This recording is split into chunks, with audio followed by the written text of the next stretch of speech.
ရှိသွားတဲ့ဝန်ထမ်းတွေများကိုစားကျေးဇူးတင်စကားပြောကြားပေးဖို့အတွက်ဝန်ထမ်းတစ်ယောက်ချင်းစီကိုဖိတ်ခေါ်ပေးပါမယ်ဖိတ်ခေါ်ပေးတဲ့ဝန်ထမ်းကမိမိနာမည်ကိုကြားတယ်ဆိုရင်စင်ပေါ်ကိုကြားအောင်ပေးပါနော်အဲ့တော့ပထမဦးဆုံးကိုပြည့်စုံကျော်ကျေးဇူးတင်စကားပြောကြားပေးဖို့အတွက်စင်ပေါ်တက်ရောက်ပေးပါရန်ဖိတ်ခေါ်ပါရှင်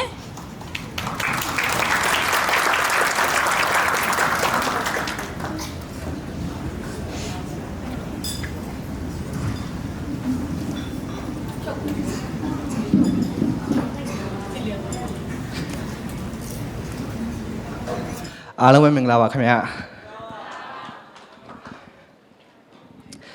အဆူရတဲ့အတွက်ဒီနေ့မှာအရင်နေပြောပါတယ်ခင်ဗျာကျွန်တော်တို့စူးစမ်းမှုပေါ်ကိုလည်းအတိမတ်ပြုပေးတဲ့အတွက်ကြောင့်မလို့လဲအားလုံးကျေးဇူးတင်ပါတယ်ပြီးတော့ကျွန်တော်အလုပ်လုပ်တဲ့ကာလအတွင်းမှာလည်းအမားလုပ်ခဲ့တာရှိတာပဲဖြစ်ဖြစ်တခုလိုအချက်ရှိတာပဲဖြစ်ဖြစ်တိုးတင်သုံးမပေးကြတဲ့တဦးတယောက်ချင်းတိုင်းကိုလည်းကျေးဇူးတင်ပါတယ်အထူးသဖြင့်အမမမိုးပေါ့ကျွန်တော်တကယ်လို့စိတ်တက်ကြနေတဲ့အချိန်မှာဖြစ်ဖြစ်တကယ်လို့အလုံးမလုံးတော့ဘူးလို့ပြောတဲ့အချိန်တောင်မှတကယ်ဦးချင်းခေါ်တွေ့ပြီးတော့ဘလို့လုံးတင်နေဆိုတာဆုံးမပြီးတော့အကြံပေးပါတယ်ပြီးတော့ကိုခန်းတို့ပဲဖြစ်ဖြစ်ကိုလင်းတို့ရောမတ်တသိန်းတို့ရောကျွန်တော်အမလုပ်လိုက်တိုင်းပဲအမြဲတမ်းပဲမင်းမားနေရဆိုတာလေးကိုအကောင်းဆုံးဝေဖန်ပြီးတော့သုံးသပ်ပေးတယ်ပြီးတော့မှားနေရအကောင်းဆုံးပြုပြင်ပေးရပေါ့နော်အဲ့အတွက်ကြောင့်လည်းကျွန်တော်တင်တခွန်းအဖြစ်ရပါတယ်ကျွန်တော်တို့ကလည်းအမားတို့အကိုတို့ရဲ့လှုပ်ဆောင်မှုပေါ်မူတည်ပြီးတော့ကိုတင်းကိုပြန်ပြီးတော့သူနေဆုံးမတာတွေနဲ့ပတ်သက်ပြီးလုပ်ပေးရတယ်ပေါ့နော်အမားတို့ရှိရတယ်အများကြီးတွေ့ယူရပါတယ်ဒီတက်ဒီအခုဒီစုရရဲ့ပုံမှာလည်းအများကြီးဝမ်းတာဂုဏ်ယူမိပါတယ်စုချိမိပေးဖို့အတွက်စဉ်းစားပေးကြတဲ့အကြီးကအားလုံးကိုလည်းကျေးဇူးတင်ပါတယ်ခင်ဗျာ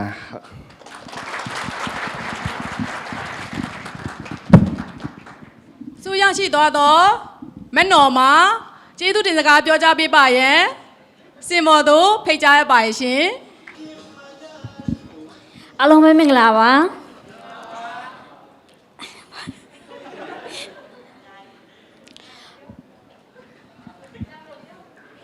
အခုလို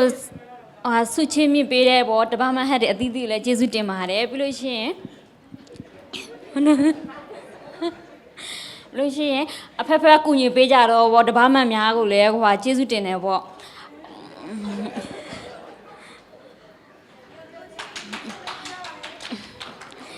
ပြီးတော့ဗာလဲပြပြအစင်းဌာနကိုပေါ့ဒီစုပြပြအစင်းဌာနကိုကူညီပေးခဲ့တော့တူချင်းတယောက်ချင်းကိုလည်းကျေးဇူးအများတင်ရှိပါတယ်ကျေးဇူးပါ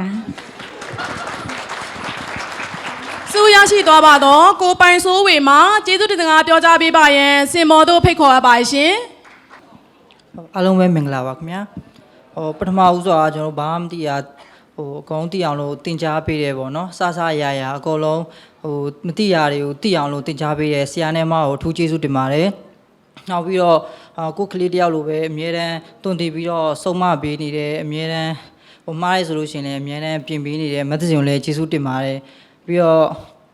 ဒီအမြဲတမ်းလူလေးချင်းမရှိအောင် sporting ပေးနေတဲ့ department အသီးသီးကတယောက်ချင်းစီတိုင်းကိုလည်းကျေးဇူးတင်ပါတယ်ပြီးတော့ကျွန်တော်တို့လုပ်ဖို့ကံပတ်တွေအကုန်လုံးကိုလည်းကျေးဇူးတင်ပါတယ်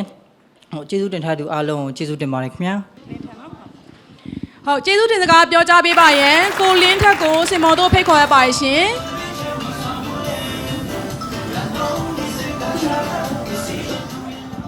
အားလုံးမင်္ဂလာပါခင်ဗျာမင်္ဂလာပါကျွန်တော်တို့အရင်ဆုံးတော့ဆရာနဲ့အမကိုကျေးဇူးတင်ရမှာပေါ့နော်အခုတော့မရှိဘူးပြန်ထောက်ပါတယ်တင်တယ်ပြီးတော့ကျွန်တော်တို့ department head အတေအကုန်လုံးတယောက်နဲ့တယောက်ဆိုတာလည်းကျွန်တော်တို့ကူညီပေးတာများပါတယ်ပေါ့နော်ပြီးတော့ကျွန်တော်တို့တင်းကညီကောင်မောင်တို့တွေညီလေးတွေညီမလေးတွေပေါ့နော်ပထမတစ်ခုကဒီ service customer service စုရတယ်ဆိုတာလည်းသူတို့တွေအားလုံး service ကောင်းတာတွေလည်းပါတယ်ပေါ့အဲအကြောင်းလည်းကျွန်တော်တို့ဒီစုကိုရတယ်ပြီးတော့သူတို့စူးစမ်းတဲ့အတွက်လည်း bonus တွေရတယ်ပေါ့နော်အဲ့တော့အားလုံးကျေးဇူးအများကြီးတင်ပါတယ်ဝန်ထမ်းတွေအကုန်လုံးရောကျွန်တော်တင်ရညီလေးညီမလေးတွေရောဒီဘာမှဟက်ကလူကြီးတွေရောဆရာနဲ့အမကိုရောပေါ့နော်အားလုံးကျေးဇူးတင်ပါတယ်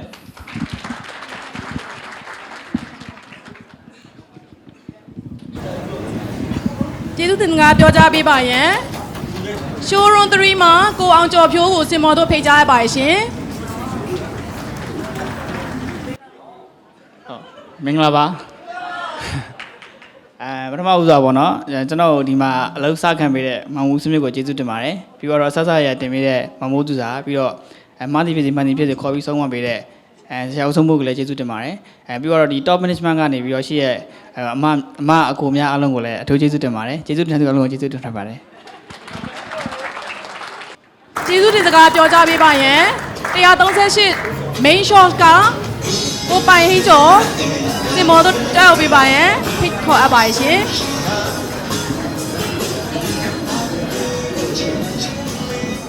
ဟုတ်ကဲ့အားလုံးမင်္ဂလာပါကျွန်တော်ပထမဆုံးပါပဲဒီလိုမျိုးစုယူတာကတော့ဘေးမှာကျွန်တော်လို့စုမရခဲ့ပါဘူးပထမဆုံးစုရခဲ့တာပါအခုဆိုရင်ပထမဆုံးအနေနဲ့ကျွန်တော်ကျေးဇူးတင်ချင်တာကတော့ကိုပိုင်စိုးနဲ့ကိုဟင်းမင်းလောက်ပါအခုကဘာဖြစ်လဲဆိုတော့သူကကိုပိုင်စိုးရောကိုဟင်းမင်းလောက်ရောကျွန်တော်တေချာတင် जा ပေးခဲ့တယ်ရောင်းပိုင်းရောစရင်ပိုင်းတွေရောဘာဖြစ်ဖြစ်အလုံးစုံတင် जा ပေးခဲ့တယ်ပြီးလို့ရှိရင် medicine တွင်ပေါ့သူကကြတော့ product knowledge ဘိုင်းကိုကျွန်တော်တင် जा ပေးခဲ့တယ်ပြီးလို့ရှိရင် medicine ရဲမြင့်ရကြတော့ကျွန်တော်တို့အများအားဆုံးမတယ်ဘာပဲဖြစ်ဖြစ်ကျွန်တော်နားမှာရှိခဲ့တယ်တကူကူဆိုရင်အများအားဆုံးမပေးခဲ့တော့ကျေးဇူးအများကြီးတင်ပါတယ်အမကိုလည်းကျေးဇူးအများကြီးတင်ပါတယ်ကျွန်တော်အမကြောင့်လည်းဒီလိုစူးစမ်းဖြစ်တာလည်းပါပါတယ်အမနောက်ထပ်လည်းဒီထက်ပိုပြီးတော့စူးစမ်းသွားအောင်ပါကျေးဇူးတင်တဲ့အားလုံးကျေးဇူးတင်ပါတယ်ခင်ဗျာ နောက်ဆုံးအနေနဲ့မော်လမြိုင် showroom 4မှမတ်အေးကလေးကျေးဇူးတင်စကားပြောကြားပေးပါရန်စင်မောတို့ဖိတ်ကြားရပါရှင်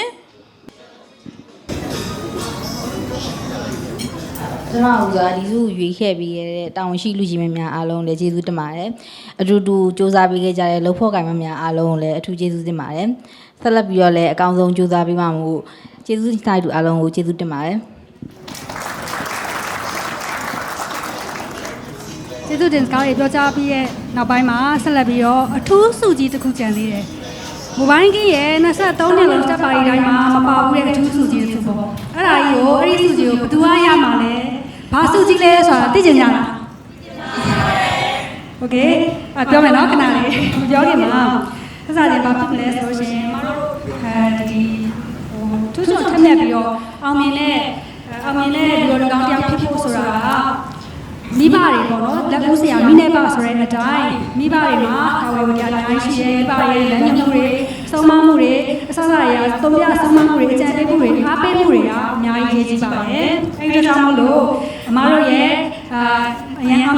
မြင်ကြကြနေတဲ့ business ကိုဦးဆောင်နေတဲ့ဘက်ကရှင်ဆရာဦးစိုးမိုးကိုဝေထုတ်ပေးခဲ့တဲ့ကျေးဇူးရှင်အန်တီကျော်ဆန်းဆန်းကိုအမားတို့ကစုကြည်စီးနေပါတယ်အဲ့ဒါကတော့စံပြမိခင်စုကြည်ပဲဖြစ်ပါတယ်ရှင်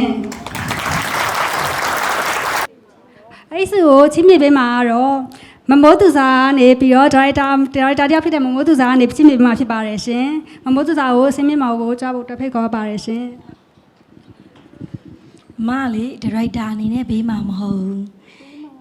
နော်ဦးစိုးမိုးမကိုပိုက်ဆိုင်ခွင့်ပေးဖို့အတွက်မွေးဖွားသက်စီပေးတဲ့မိခင်ကိုပေးတာအဲ့တော့ဒီမှာရှိနေတဲ့မိခင်လောင်းနေ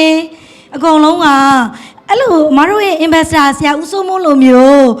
တူချွန်တက်မြတ်တဲ့ကလေးတွေမွေးထုတ်ပေးပြီးပြုစုပြောထောင်ပေးပြီးလိမ္မာရေးကြရှိဖို့အတွက်ကိုအတူယူလေးစားစေခြင်းအတူယူစေခြင်းပါတယ်နော်အဲ့တော့တကူးတကအမှဖိတ်ထားပေးတာပါအဲ့တော့အားလုံးကကြီးညိုလေးစားပါနော်အဲ့တော့ဘယ်လိုပဲဖြစ်ဖြစ်တသေးချာချာလေးလုပ်ပါနော်အားလုံးကျေးဇူးတင်ပါတယ်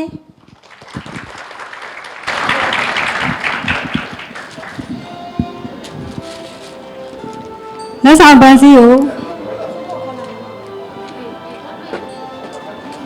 လက်ဆောင်ပန်းစည်းကိုလက်ခံပေးဖို့အတွက်ဟုတ်ကဲ့ဟုတ်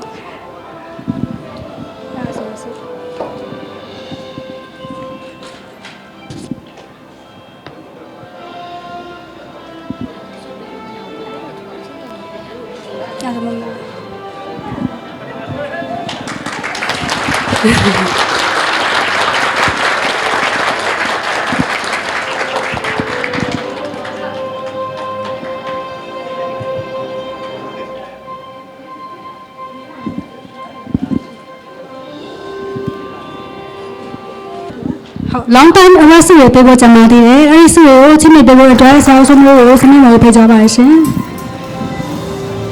long time အဝတ်စုကိုလက်ခံပေးဖို့အတွက်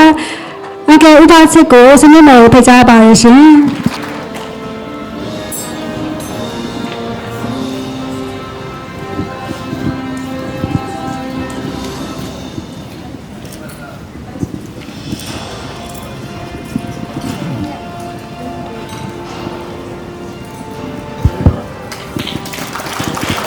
အငယ်ဥပချေရဆိုရင်ဖြစ်လေ ပြောရမယ်ဆိုအမတို့ mobile game မှာ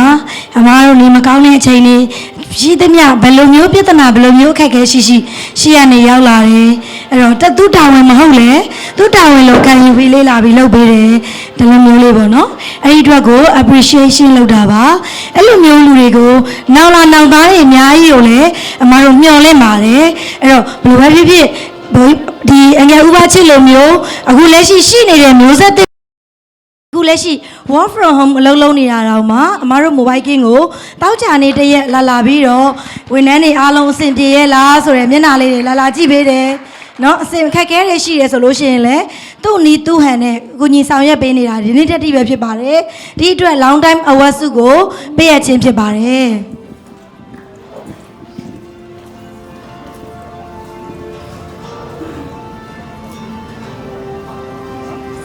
ဆက်လက်ပြီးတော့အန်ကယ်ဦးမြသိန်းကိုစမင်းမော်ကို ကျေးဇူးအများကြီးတင်ပါတယ်ပပဦးမြသိန်းပေါ့နော်